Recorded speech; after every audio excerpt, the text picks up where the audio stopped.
Look here, there and yonder, the world is full of wonder. For all the where and why, hows and the when, what, wheres, there's but one place worthy, Achala Bharati. There's but one place worthy, Achala Bharati. Hello everyone. Today I've got a very interesting story for you. It is about snowfall. Wow, that's nice, isn't it? Come, let us listen to this story.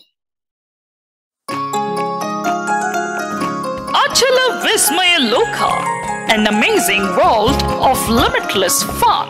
Brought to you by Achala Bharati Trust.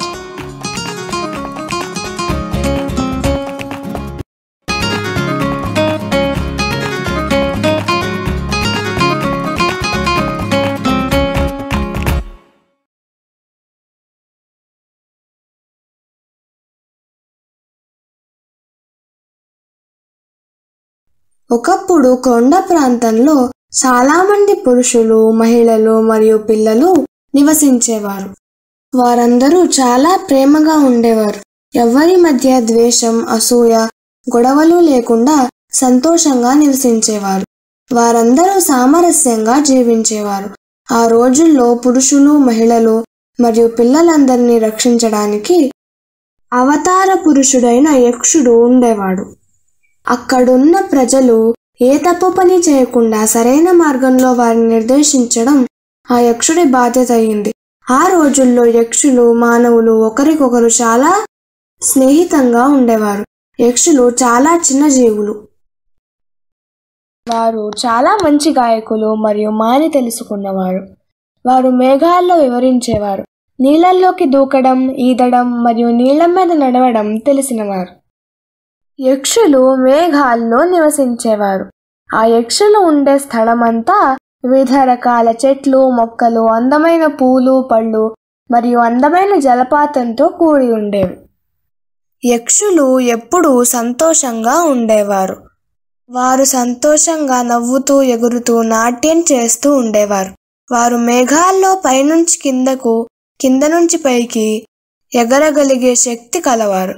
అప్పట్లో మానవులకు యక్షులంటే చాలా ప్రేమగా ఉండేది. వారు ఎప్పుడైనా రుచికరమైంది ఏదైనా చేసుకున్నా వారికి కూడా పంచేవారు. అప్పుడు యక్షులు దానికి బదులుగా వారి స్థలంలో పండిన పళ్లను మానవులకు ఇచ్చేవారు. ఎండాకాలంలో వేడి వల్ల యక్షులు భూమికి వచ్చి ఉండేవారు. వారు భూమి మీద కూడా వివిధ రకాల చెట్లు, మొక్కలతో వారి ప్రపంచాన్ని సృష్టించుకునేవారు.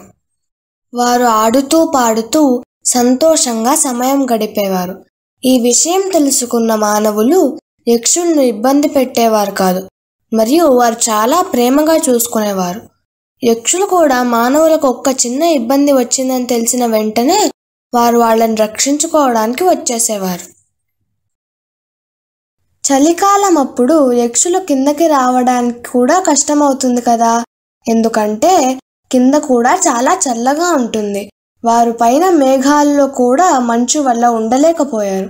పాపం, వారేం చేయలేకపోయేవారు. వారు అక్కడే ఉండవలసి వచ్చేది. అది వారికి చాలా కష్టమయ్యేది. జంతువులన్నీ చలికాలం వల్ల అలా పడుకునుండేవి. దీనివల్ల మనుషులకు కూడా ఏమీ పనుండేది కాదు. యక్షులు మనుషులకు ఒకటే చెప్పేవారు: ఈ చలికాలంలో మీరందరూ జాగ్రత్తగా ఉండండి, మీ ఆరోగ్యం చూసుకోండి. చలికాలం అయిపోయాక సూర్యుడు ప్రకాశిస్తాడు, అప్పుడు మేము కిందకు వచ్చి మీతో పాటు ఉంటాం. ప్రతిసారి చలికాలం అయిపోయాక యక్షులు కిందకి తిరిగి వచ్చేవారు. అప్పుడు మనుషులు అడిగే ప్రశ్న, అక్కడ పైన మేఘాల్లో ఎలా ఉండేది? అప్పుడు వారు, అక్కడ చాలా చలిగా ఉంటుంది, మేఘాలన్నీ మంచుతో నిండిపోయి ఉంటాయి, మాకు అక్కడ నివసించడానికి చాలా కష్టంగా ఉంటుంది. ఇలా కొంతకాలం సాగింది. ఆపై ఒక మంచి రోజున మానవులందరూ కలిసి, పాపం ఈ యక్షులు చాలా మంచివారు, వారు మనకు చాలా సహాయం చేస్తారు, వారు మన జంతువులను మరియు పంటలను బాగా చూసుకుంటారు, వారు మనకు మార్గనిర్దేశం చేస్తారు, ఏది తప్పు మరియు ఏది ఒప్పు అని బోధిస్తారు. కానీ చలికాలంలో వారు చాలా కష్టపడతారు. వారికి మేఘాల్లో ఉండటానికి చాలా కష్టమవుతుంది పాపం. వారి కోసం మనం ఏదో ఒకటి చేయాల్సిందే.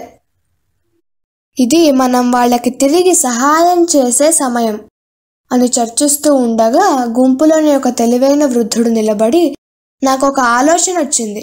వారి వల్ల మనం చాలా పత్తిని పండించే ప్రదేశం ఈ సమీపంలో ఉంది. ఒకవేళ మనం పైనుండి చూస్తే తెల్లని మేఘాల వలె కనిపిస్తున్నాయి. కాబట్టి మనం అక్కడి నుండి పత్తిని తీసుకుని మన ఇంట్లో ఉన్నటువంటి పరుపుల్ని సిద్ధం చేద్దాం.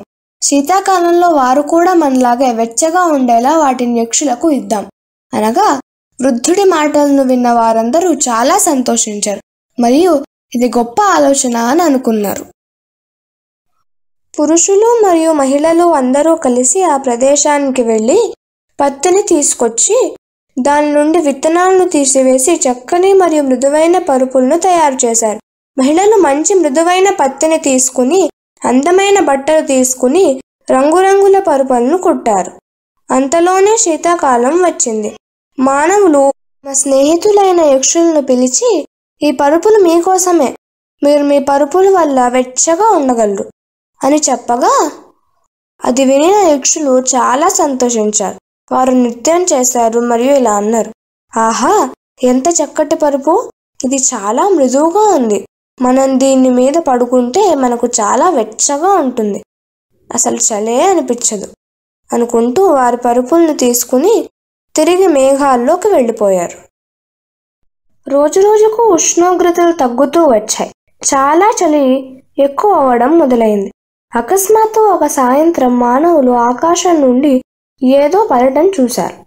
బయటికి వచ్చి అది ఏమిటో తెలుసుకోవడానికి ప్రయత్నించారు. ఏదో మృదువైన మరియు తెలుపు రంగుతో పడుతోంది. వారు ఆతృతగా ఆశ్చర్యంగా తమలో తాము ఆలోచించుకుంటూ, ఏమిటివి ఆకాశం నుండి పడుతున్నాయి అనుకున్నారు.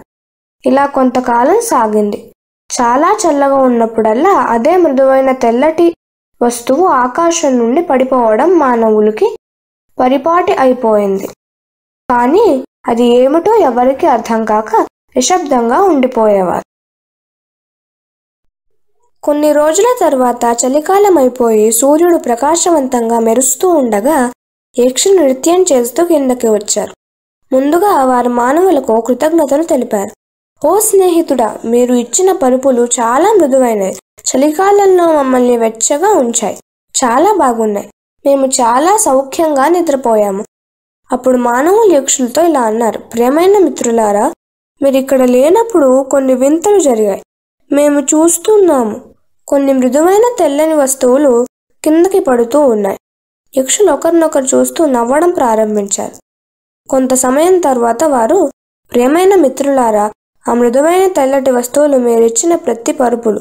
నిజానికి చాలా చల్లగా ఉన్నప్పుడల్లా మేము వాటిని దగ్గరగా లాగి వెచ్చదనాన్ని పొందడానికి ప్రయత్నించేవాళ్ళము. కానీ అలా చేస్తున్నప్పుడు ఆ పరుపులు పై పొర చినిగిపోయి ప్రతి పడిపోవడం ప్రారంభమైంది. ఇది విన్న మానవులు యక్షులతో ఇలా అన్నారు, ప్రియమైన మిత్రులారా, ఆందోళన చెందవద్దు. మేము మీకోసం మళ్ళీ మంచి మృదువైన పరుపులను తయారు చేస్తాం. ఇలా సంవత్సరాలు కొనసాగాయి.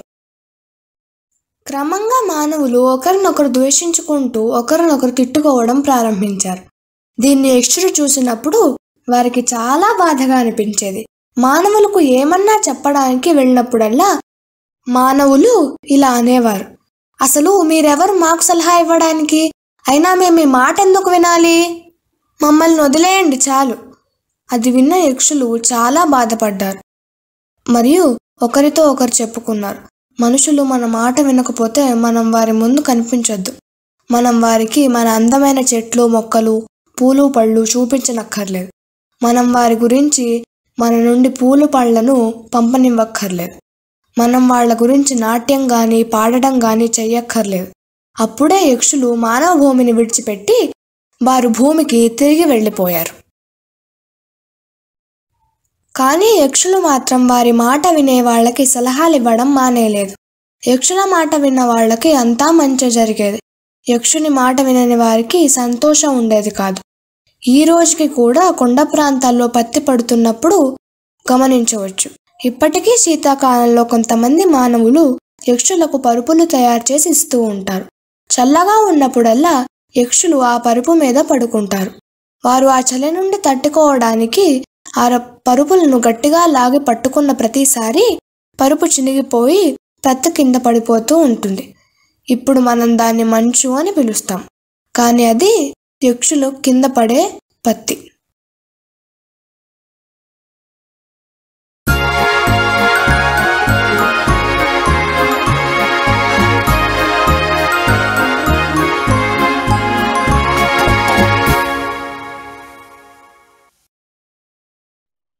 Children, you now know about snowfall, isn't it? Wasn't it an interesting story? Let us know your thoughts in the comment section. Bye bye.